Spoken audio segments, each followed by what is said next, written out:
Presented by Caltech.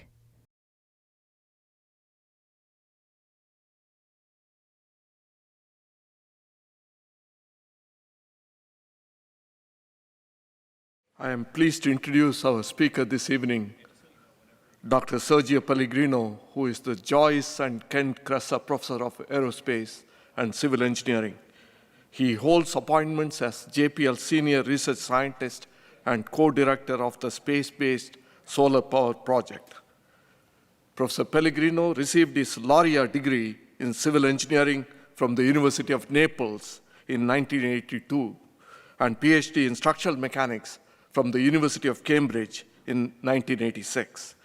From 1983 to 2007, he was on the faculty of the Department of Engineering at the University of Cambridge, where he founded the Deployable Structures Laboratory. He joined the Caltech faculty in 2007 and is the founder of the Space Structures Laboratory in Galset.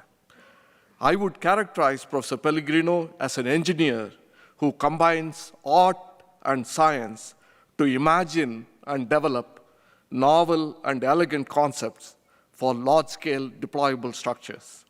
His general area of research is the mechanics of lightweight structures, focusing on packaging, deployment, shape control, and stability. With his students and collaborators, he is currently working on novel concepts for future space telescopes, spacecraft antennas, and space-based solar power systems. As a member of the NASA superpressure balloon design team from 2003 to 2016, he has worked extensively on analysis methods for stratospheric balloons. Professor Pellegrino's publications have been recognized through numerous awards, including the ICE James Watt Medal, AIAA Gossamer Spacecraft Forum Best Paper Awards, IASS Suboy Awards, ASME Boeing Best Paper Award, and ASME Mechanisms and Robotics Committee Best Paper Award. Professor Pellegrino has the distinction of receiving a Pioneers Award from the University of Surrey and the Robert Goddard Exceptional Achievement Team Awards from NASA for his contribution to the superpressure balloon development. Professor Pellegrino is an elected fellow of AIAA and a chartered structural engineer. He is currently the president of the International Association for Shell and Spatial Structures and has been the founding chair of the AIAA Spacecraft Structures Technical Committee. In 2007, he was elected a fellow of the UK Royal Academy of Engineering, which named him the father of ultra-lightweight expanding space mirrors. Ladies and gentlemen, please join me in welcoming Professor Sergio Pellegrino to deliver the Watson Lecture. Thank you, Ravi.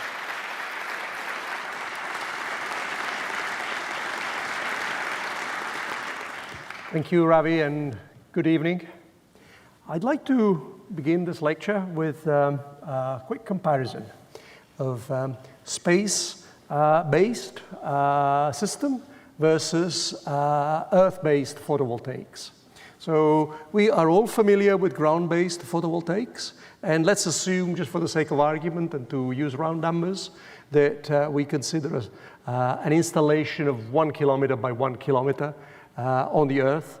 And at peak time, there will be an energy flux there and the power of a kilowatt per meter squared. And of course, at night, there will be no power, and depending on the weather, the power will be reduced. And of course, the day and night and season and the cycle throughout the year will affect that.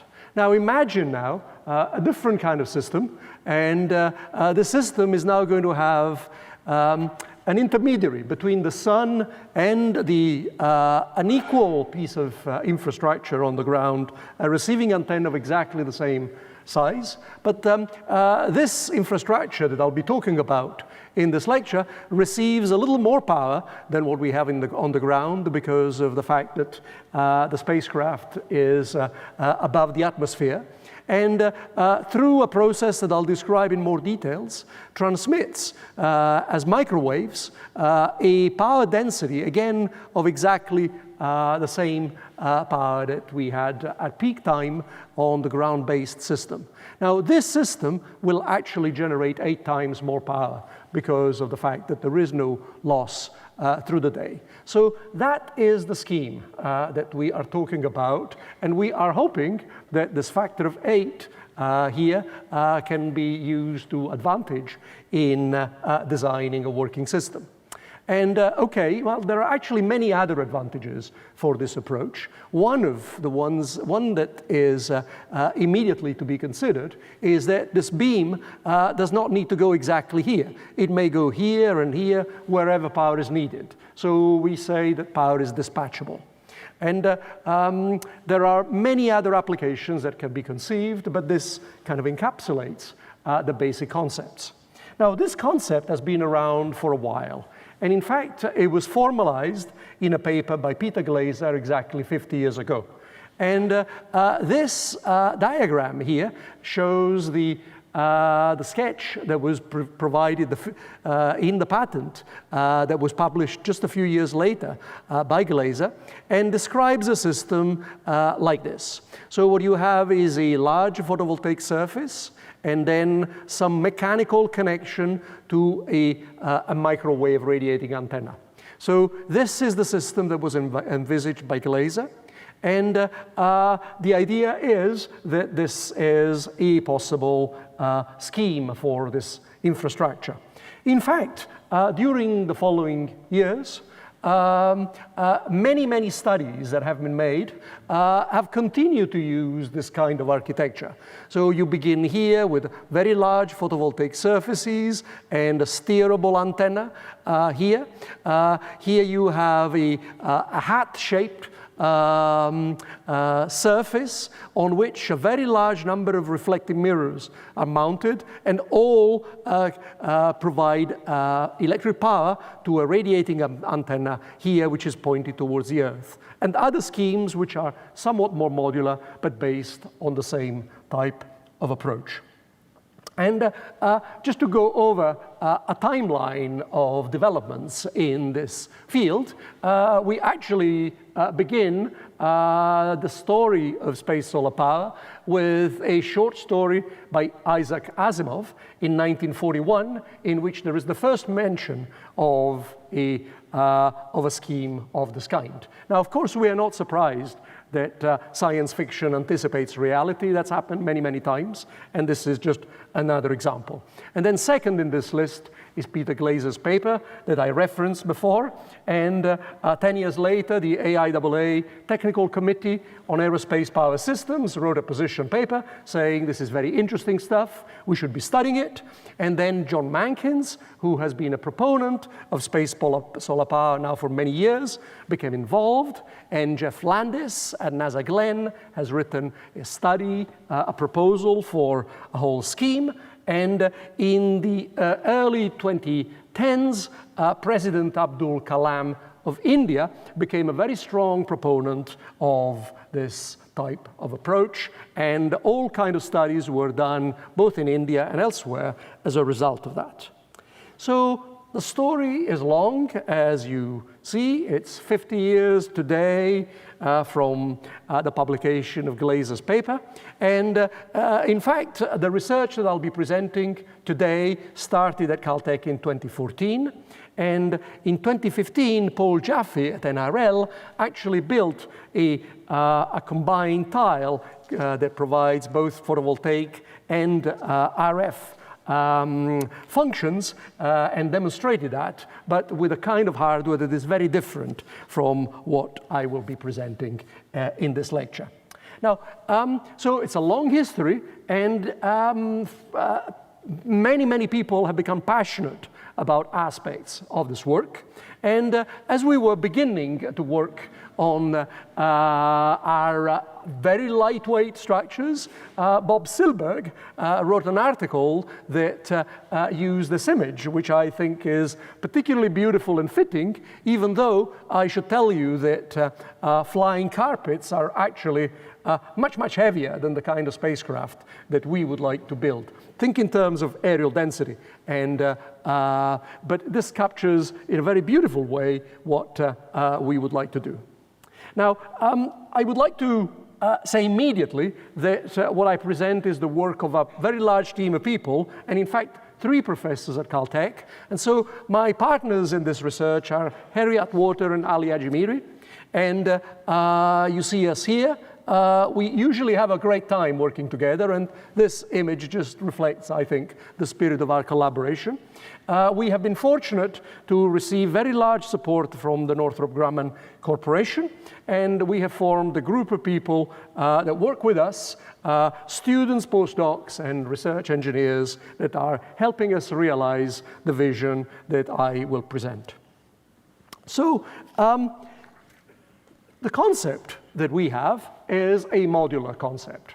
So we are not thinking about structures that will be assembled by robots in space, giant structures. No, we are thinking about a large number of structures, identical structures, and so a system, we call it a constellation, maybe on the scale of even 3 kilometers by 3 kilometers. I'll have some details later on about some specific designs. And each piece in this system is identical. It's an identical spacecraft, which we envisage at the end of our development to be on the scale of 60 meter by 60 meter. And this this spacecraft is, in fact, consisting of a series of structural elements that we call strips that go the full length of the side of the spacecraft. And each of the small elements that you see in the strip is, in fact, the basic functional element that provides the photovoltaic collection and the transformation to RF and transmission through antennas. We call this a tile. So the tile is, in a way, the most basic and fundamental element for what we are going to do, and I will be telling you about the tiles in more detail because this is one of the key pieces. So with that, let me explain some key ideas. As you notice, this is a system that is very different from what Glaser had envisaged. There is no articulation between the antenna and the photovoltaic surface. There is a single surface, which in this particular sketch here, the antennas are underneath the photovoltaic surface, but it could be done in another way, as I'll describe. And the point is that they are together. They are built together. There is no relative movement. Whereas in the case of the earlier scheme, there was a mechanical connection that could be pointed in various ways, but of course that created great complexity in the structure that I called a monolithic giant earlier on. So what are the key ideas now in realizing a system of this sort? One key thing to realize is that the RF beam, the microwaves, will have to be steered. And steering can be done electronically, as you see here. So now imagine having multiple RF sources here, and to vary the phase of the sources in such a way that the resultant beam goes in different directions, as you see demonstrated in this animation. So one possibility, and in fact this is what we want to do in order to avoid that mechanical steering, is to provide electronic steering through phase control. This can be done very rapidly. Indeed, we could provide power simultaneously or almost simultaneously to different locations on the Earth by beam steering. And there are some key parameters that we need to introduce in order to have a meaningful discussion of the system.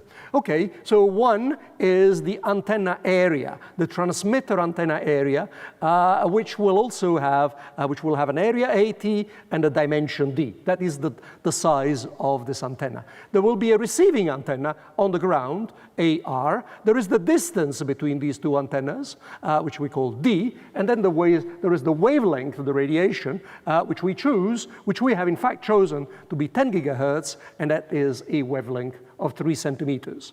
Now, you can go into antenna textbooks and find some very basic relationships that will tell you the relationship between the power that is received, the power that is transmitted, the 2 areas of the antennas, the distance squared and the wavelength squared. And this eta, we'll be talking about that. That is an efficiency parameter that we will have to consider. Okay, so this is a key relationship. Then there is an inequality here that tells us that given a distance, given a maximum dimension d for the transmitting antenna, big D here, there is this inequality to be satisfied. Twice the square of that dimension divided by the wavelength, the distance needs to be greater than that. So this is actually telling you that if you're in a particular orbit at some distance d, then there is a maximum value for this dimension, big D, of the transmitting antenna. So actually this is a way of sizing the system. Given the distance, the orbit in which the spacecraft is flying, we can actually find a value for the maximum size of the transmitting antenna. I'll be using that relationship later. And there is also a relationship that allows us to calculate the area of the receiving antenna such that we catch most of the power that is reaching the ground, and there is some power that is lost, and we accept a loss of a certain amount of power. You will be seeing later on that we aim to capture 84% of the power that reaches the Earth. Okay, next I'd like to make a transition now to some fundamental ideas beyond that of electronic beam steering, which I have already introduced. So the first one is that we are talking about modular systems and ultra lightweight. We will try to make everything as lightweight as possible and combine elements so that the same element actually provides multiple functions in order to reduce weight. Then we will set ourselves the target of developing any technology that is needed. Whatever does not exist, we will generate as part of our research. And now this is very different from what Paul Jaffe did, because in the tile he built, he simply used off-the-shelf component.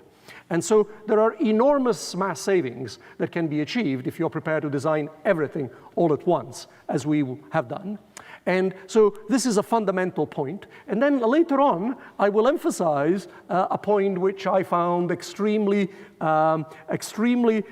subtle and, in fact, difficult to think about the first time I read about it. There is an innovator in spacecraft structures architecture called Ivan Becky, who has written a wonderful book. And one of the things that he says is that we want to replace structure by information. That sounds like a wonderful way of producing lightweight systems, because I hope that information will be massless, but I'll be telling you about that later on.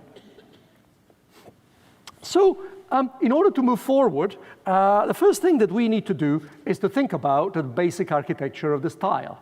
Now, it turns out that perhaps rather obviously, we can have 4 different kinds of architectures, but I don't want to go to too many. I'll show you 2 examples. So let's begin with the simplest example, which is the one that was sketched earlier on in that overall vision of the concept. So here we put a photovoltaic surface in orange on one side of the spacecraft and an RF, i.e. antenna, elements on the opposite side. This is the easiest to think about, and in fact is the easiest to design.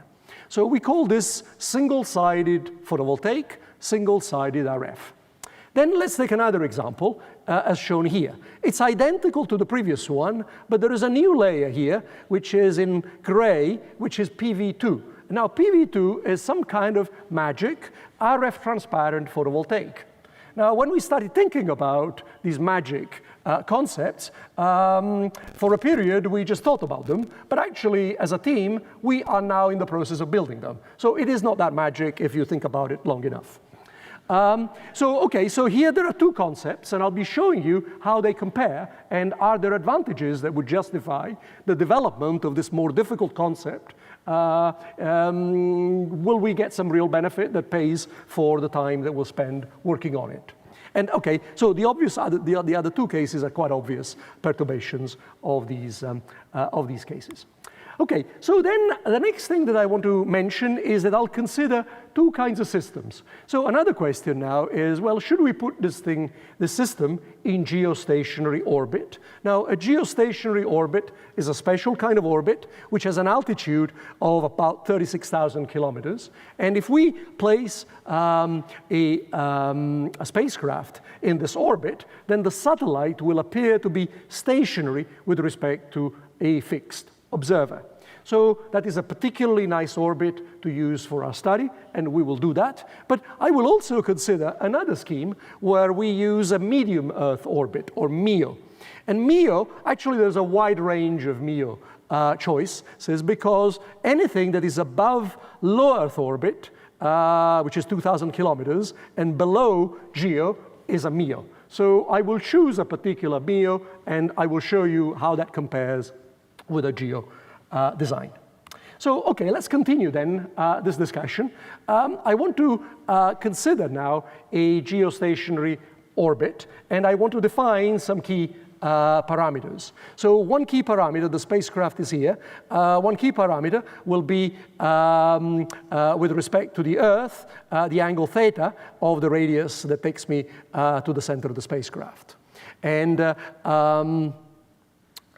then there will be a sun angle, beta, which is the normal to the angle between the normal and the direction to the sun, the normal to the spacecraft, the direction of the sun. And also there is an RF angle, which is the angle between the normal to the spacecraft and the center of the Earth.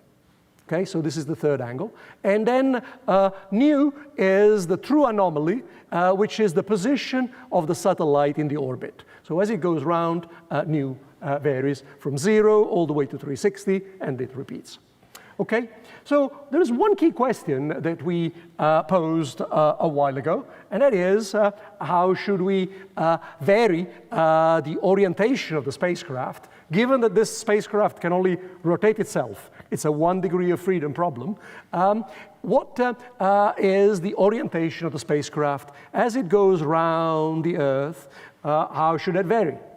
And more formally, the problem can be posed as a guidance problem, which is in spacecraft dynamics, is a problem of deciding how you fly the spacecraft. And what we need to think about is how much energy will be generated, or maybe instantaneously, how much power we can generate. So the power that is transmitted by the system will be equal to the power that hits the spacecraft, which is the solar flux, which is a fixed number, as I showed right at the beginning, times some efficiency loss that we'll discuss later, and then times some geometric parameters, which are related basically to the projection of areas in two directions. One, the projection of the photovoltaic towards the sun, and two, the projection of the antenna towards the Earth. So these are the two parameters here. The product we call geometric efficiency.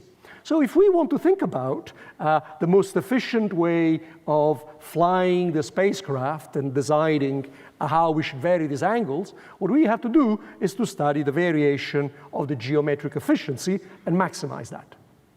Okay, so here now you can see a comparison between the two tiles that I considered. The first one was the single-sided photovoltaic and the single-sided RF.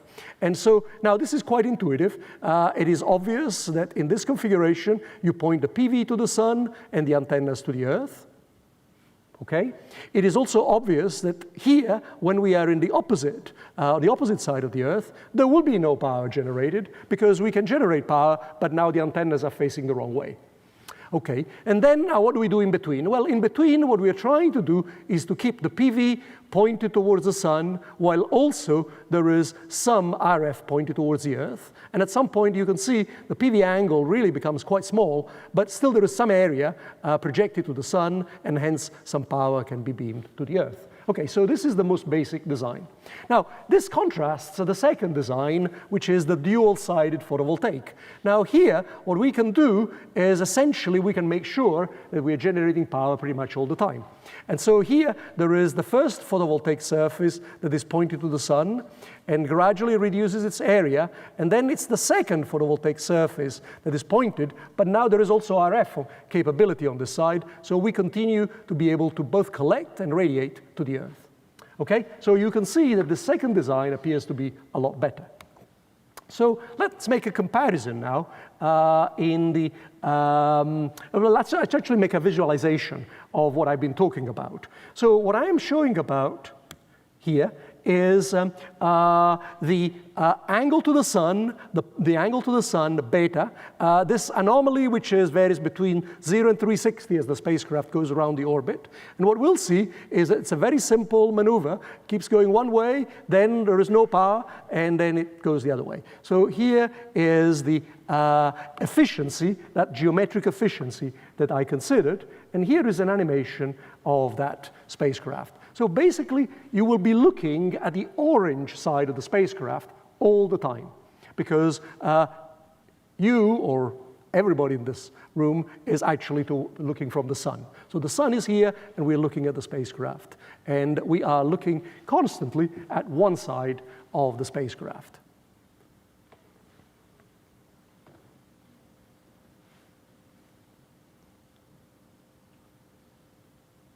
Okay, now one thing that you can see is that the integral under the curve, of this geometric efficiency curve, i.e. the area here and here, is really quite small, because we would have liked to have 100% efficiency, and then we would have liked to have a curve that runs at 100%, and we've lost a lot of that area through this particular trajectory, which is actually the best possible with this design. So let's take the other design. Now the maneuver is going to be different, and in fact there will be two flips now that you will see in this type of orbit. And let me show you an animation of this spacecraft. So now we're looking at the orange side of the spacecraft. And now it flips, and that was this flip here. And now it's the second side, the PV2, that is collecting power. And it's continuing to collect power until, at this point, there will be a second flip. And here you have, again, the orange side of the spacecraft that is collecting power. Now, as you can see now, the area under the curve is not exactly 100%, but it's much, much higher than in the earlier solution. So you can see why we have chosen this particular set of tile designs to make the to provide this explanation. It turns out that really going to dual-sided PV is a major improvement from the point of view of generating power, whereas going to dual-sided for both PV and RF has only advantages on fuel consumption and no major advantages on power generated. So next, I'd like to discuss the alternative orbit that I described earlier. And so now I put myself here on the surface of the Earth, and this orbit that I'm considering is a lower orbit, so the spacecraft is going to go faster. And I want to make this problem simple, so I'm going to choose a particular type of MEO that provides two passes in one day, two orbits in one day. So this is a 12-hour orbit that I am choosing, and for that I need to choose a MEO that has the following parameters. So now it's defined, it is not a circular orbit, so it's defined with a range of slant ranges which vary between S max here and S min here. So these are the values, and this is about less than half, a little over half than the geo altitude.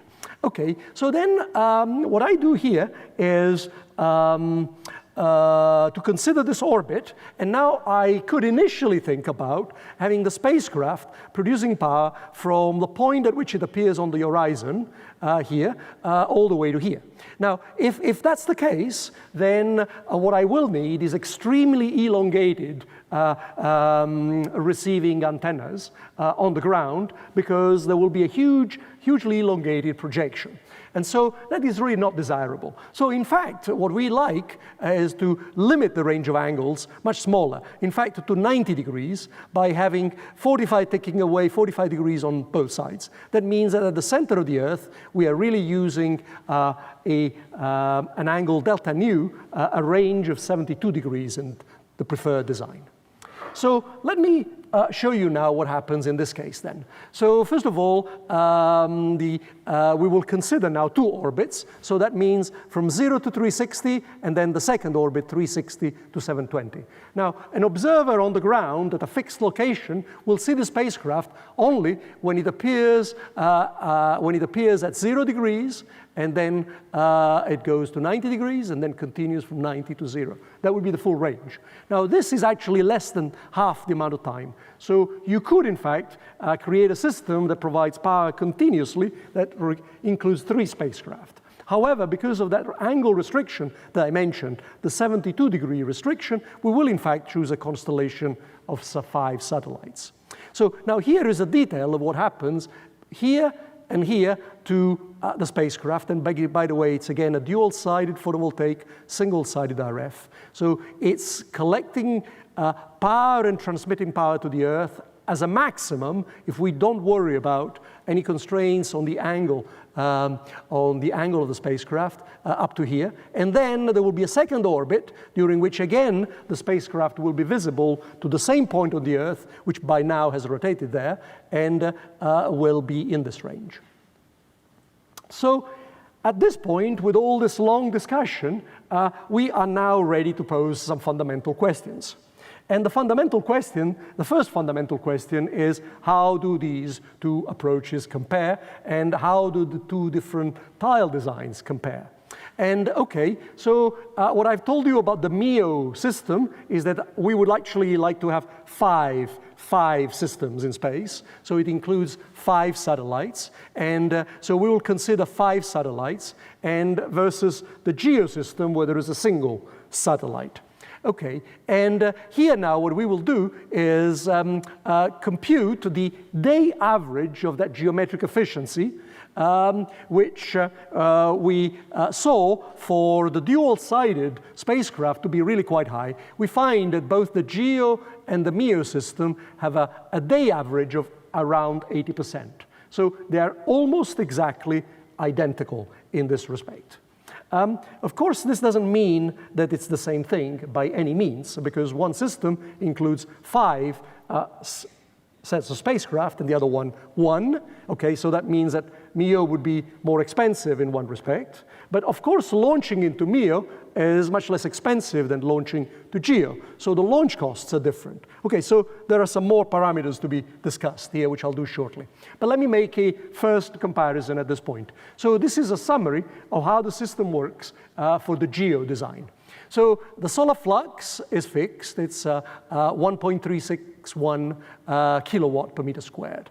That hits the single satellite that is dual-sided in GEO, and I make it as large as I can based on the distance, the altitude from the Earth, as I explained from the antenna equation earlier on. So that is 730 meters by 730 meters. So this collected power is 730 megawatt.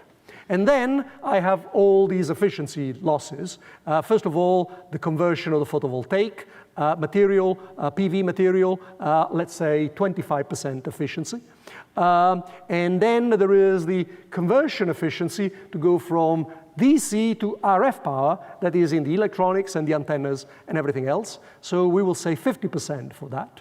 And then there are the 2 geometric efficiencies, which are just because of the way we project areas because of our spacecraft flying. And that comes down to a number of the order of 10%. Okay, now if I do this over the day, then I will have 70 megawatt, which is the average power going out to the Earth, and then 84% of that power can be collected in the main lobe on the receiving antenna. And so I have actually received, with a receiving station of 1.5 kilometers squared, 59 megawatt day average of power. Okay, so how does that compare with the MEO case? Well, in the MEO case, I can do the comparison in different ways, but the way I've done it here is that I consider 5 dual-sided satellites. So there are 5 of these, and each one of them is 550 meters by 550 meters. The dimension is smaller because the elevation is smaller for this satellite. And now, on each one of them, there is now 412 megawatt. And I do a similar calculation to what I did before. And I go all the way. And now the receiving station is a little more elongated because these orbits come down lower on the sides of the horizon, towards the horizon. So that is elongated here in order to allow for that. And now I have 32 megawatt. But it is actually available at 5 stations, this power. Okay, so this is now a complete description of the 2 systems. We still are missing the dollars from this comparison, and so that is this slide. So here at this point, what we have done is the following. We have said, let's consider some aerial densities that are either the aerial densities that we can think about right now, almost make them tomorrow. So that would be 600 grams per meter squared. That is the kind of tile aerial density that we are now confident we could do very soon. But we are actually targeting an aerial density of 160 grams per meter squared. So that is the number I put here. And then as a stretch to our current work, we will also consider 100 grams per meter squared. So then the next thing that we have to consider is this concept of the levelized cost of electricity. It means the following. If I'm going to set up a business that does this, I'm going to look at it as an investment, and I'm going to invest for a fixed amount of time, the duration of the system, let's say 15 years, and I am going to build a number of spacecraft. And in this particular concept, we do not replace the spacecraft during the 15 years. But we assume that as the spacecraft are being built, there is an improvement in efficiency, which is normal in these processes, and this is called learning. And so this is the curve for learning that we are using, which is saying that we are learning how to make the system more quickly, build the spacecraft more quickly and more efficiently, and we are learning at this rate. And then when we halve the cost of building the spacecraft, then it becomes constant. Okay, so this is the way these estimates were made. And with this way of making estimates, here is the levelized cost of electricity for GEO and MEO. It turns out that GEO is always a little bit more expensive, and MEO is a little cheaper, and it is in the range of $1 per kilowatt hour to $2 per kilowatt hour. And let me also point out something very interesting and significant about this, that if you look at the number of launches, how many launches of rockets will it take to realize the systems? Very different. So the GEO system has, for example, 13 here versus MEO 39. So there are many, many more spacecraft and many, many more launches needed for the system because we are building 5 systems, as I mentioned. So now, going back to this question about this rate between order of $1 to $2 for kilowatt per hour, well, how good is that? Okay, so there are 3 data points that I can give you. One is that there is Wikipedia, and there is a table here that tells you the cost of electricity in many different places, and the minimum appears to be China, and the maximum appears to be the US Virgin Islands. So US Virgin Islands is $0.50 per kilowatt per hour, and whereas in China is 5 cents. Now, another data point is that it has been reported that the cost of power to the US military in Iraq and Afghanistan was on the order of $15 per kilowatt per hour. And finally, I can tell you that my home bill is about 20 cents per kilowatt per hour here in Pasadena. So these are 3 numbers, and I think the first thing to say is that that estimate of $1 to $2 is not crazy. The second thing to say is that if you look at US energy consumption last year, you will see that solar is a tiny, tiny fraction of the renewable energy package. So really what we're looking at is obviously a renewable energy source that is more expensive than the average type of energy production that we currently have in the US. So this is some data points, and this is as far as we've got in these studies. So next, I'd like to turn to the next part of this lecture, and that is, I would like to start talking about the structural architectures that we are developing as part of our study. And the first thing to think about is how we will package these structures, given that it's so important that that 60-meter spacecraft should go into a relatively small rocket. So we take inspiration from nature, and there is a picture here of the moonflower. And the moonflower, as you can see, goes rather quickly from the bud to a fully deployed continuous petal.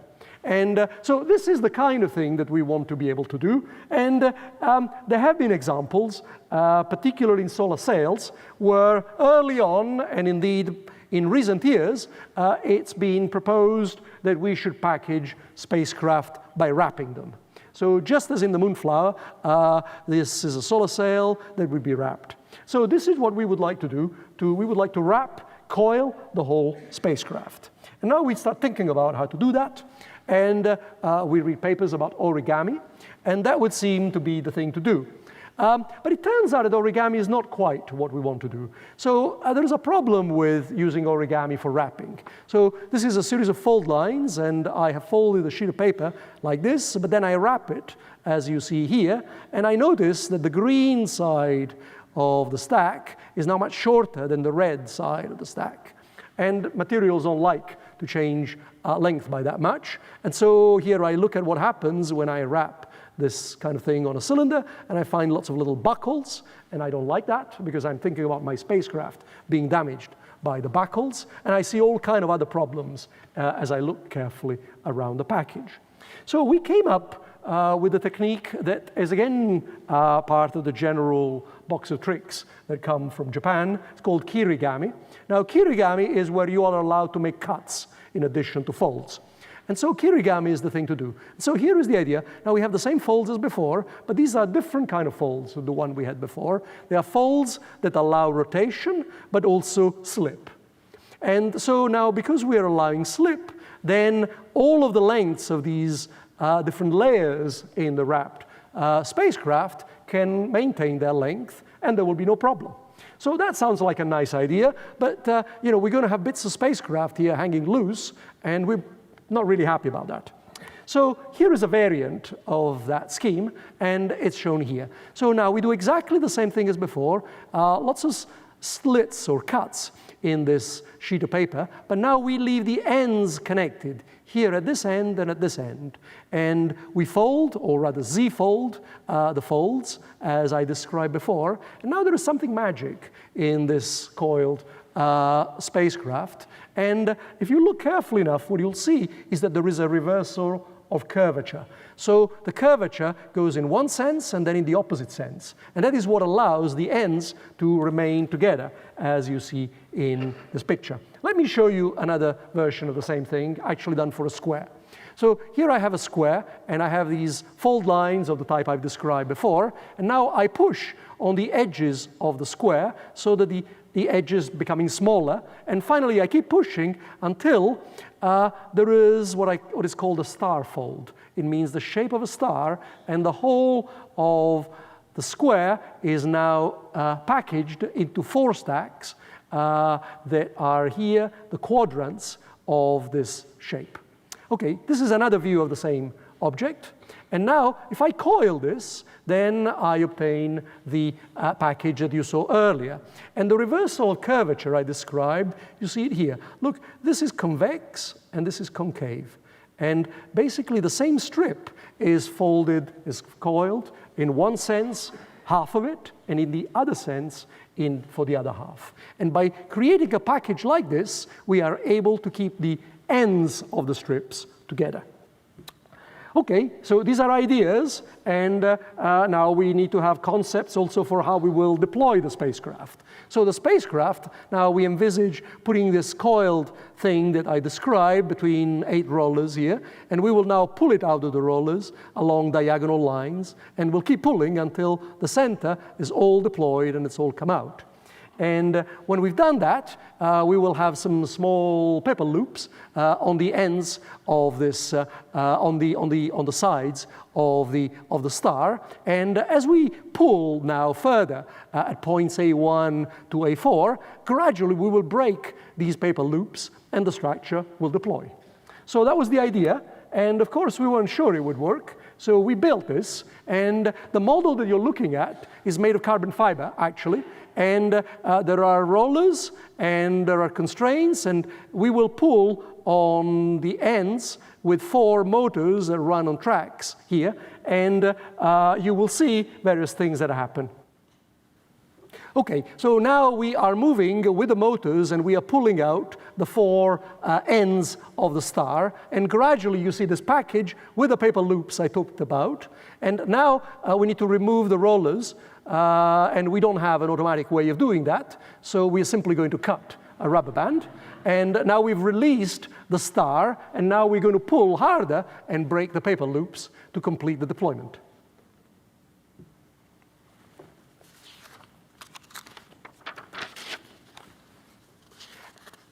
And as you can see, this is a structure made of carbon fiber, which is a very brittle material, and as everybody knows, and there is no damage. And we package it very tightly, and we deployed it in a fairly autonomous way. But this was just the proof of concept for more work that needed to be done. But it justified further work on this concept. So then the next thing that I want to talk about now is, well, this is a very simple model, but now to go from here to the spacecraft structures, there are some more steps. Okay, so what is the next step? So the next step is to design and build some ultralight structure for the whole spacecraft. And of course, we're not going to build it at the scale of 60 meters. It's going to be much smaller. So, okay, so here is what we want to do. So this is the whole square module, and we envisage a mechanism that is also the hub for the spacecraft, and there we will have the whole thing packaged. We will deploy 4 booms, like I did in the experiment, in the little demonstration I just showed, and these booms will deploy diagonally, and every boom will have a cord, the blue cord, attached to it. And to these diagonal cords, 4 of them, we will hang a series of strips. And these strips are long and slender structures, and in fact, they look like this. They have 2 edges that we call longerons, and they have some connecting elements that we call battens, and on the battens, we will attach the tiles. So now, the longerons are very important because they need to be coiled. So we make them with a special cross-section which can be flattened and also coiled. And so this is what we want to do. Then the next thing we need is some very thin materials. And we use the thinnest materials we can buy, which come from a particular company in Switzerland. They have an areal density of 16 grams per meter squared.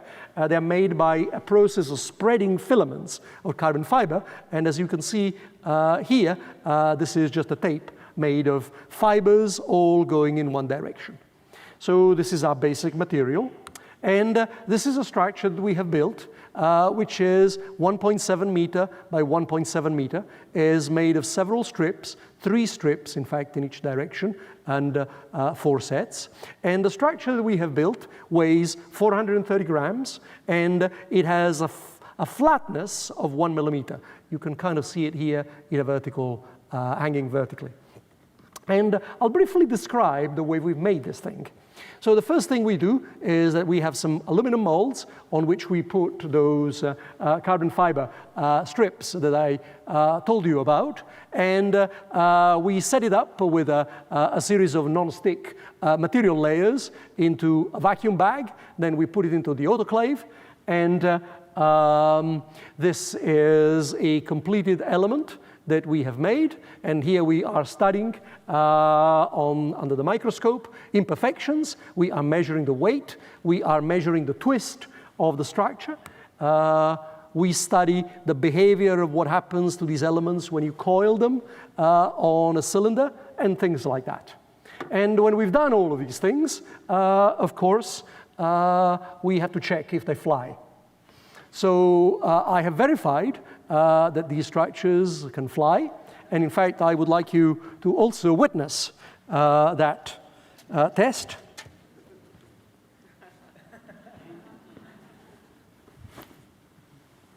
Right, they do fly. Okay, now, of course, flying is not a requirement for the spacecraft design, but it is something that my colleagues in the aero department may decide to use for further work in their own areas. So then there are other elements.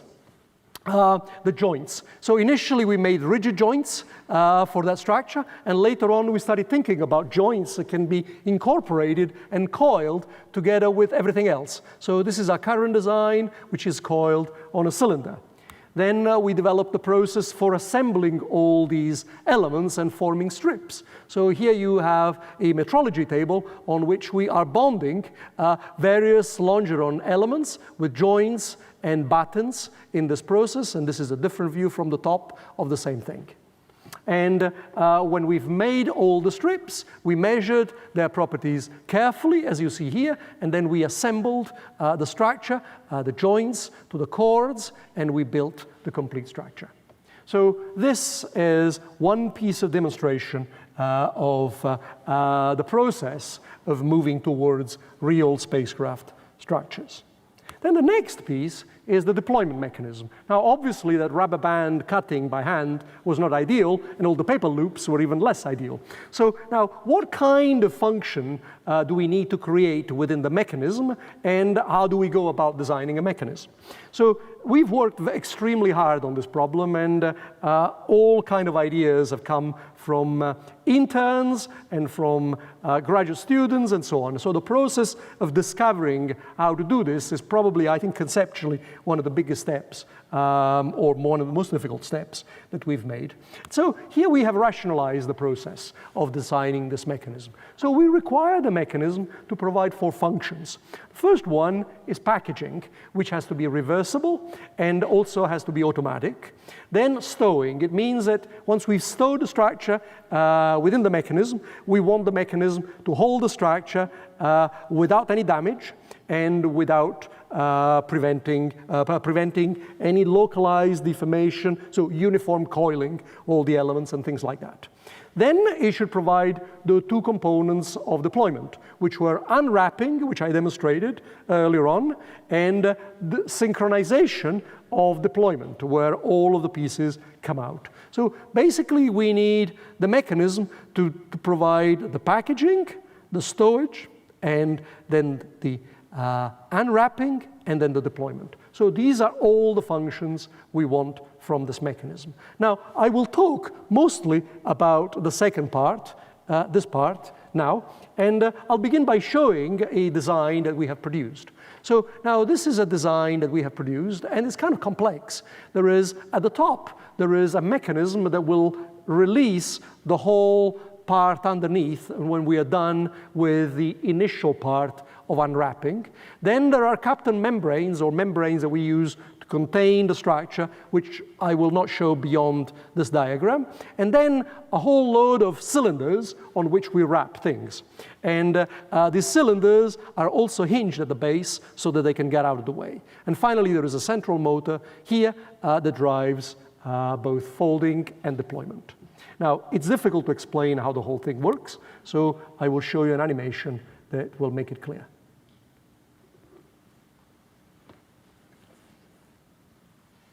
Okay, so here we are more or less at the end of unwrapping. We've now released the mechanism, and now we are expanding the structure, and the structure is gradually taking its flat shape inside towards the outside. Now we look at the top, and it's the same process being repeated.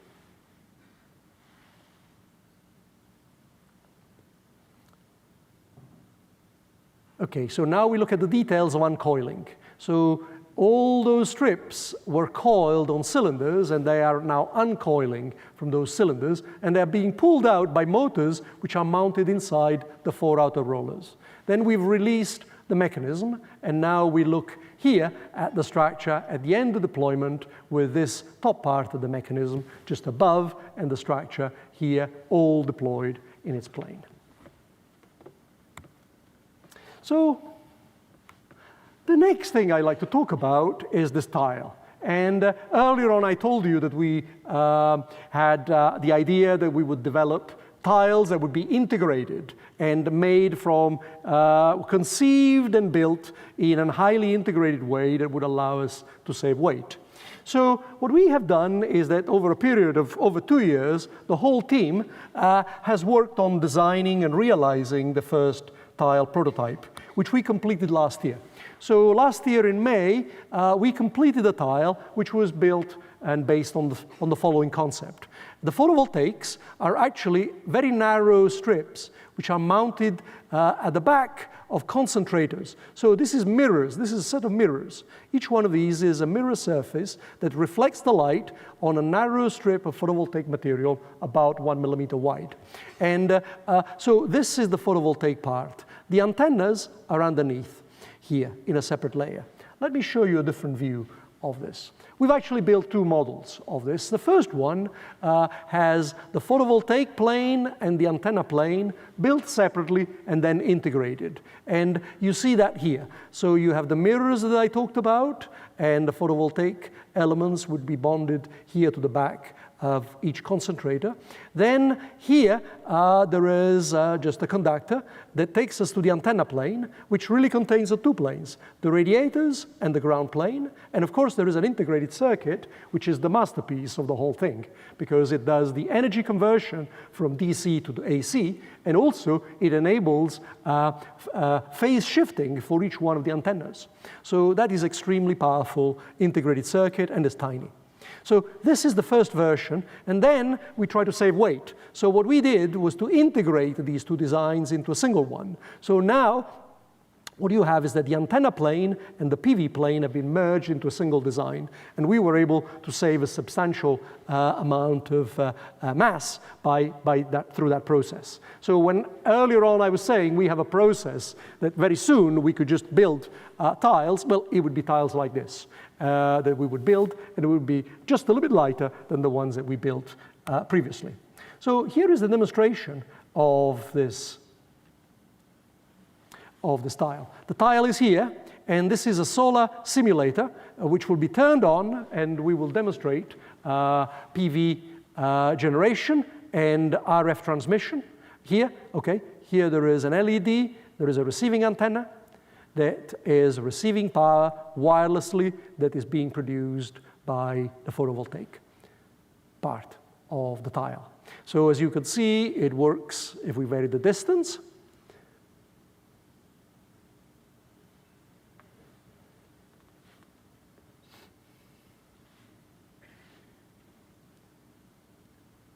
Okay, so we will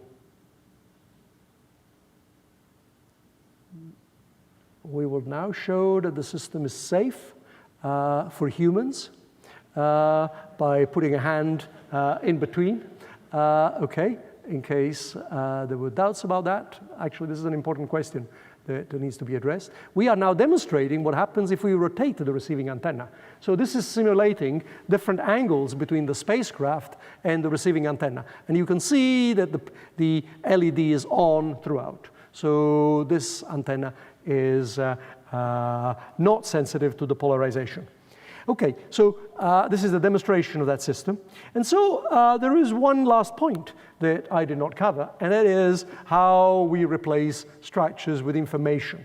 Now, I did not get the time to talk about this in detail, but I want to capture this key thought. And the thought is that one of the considerations, in fact, the consideration that made those systems of the past so massive is that they had to be stiff.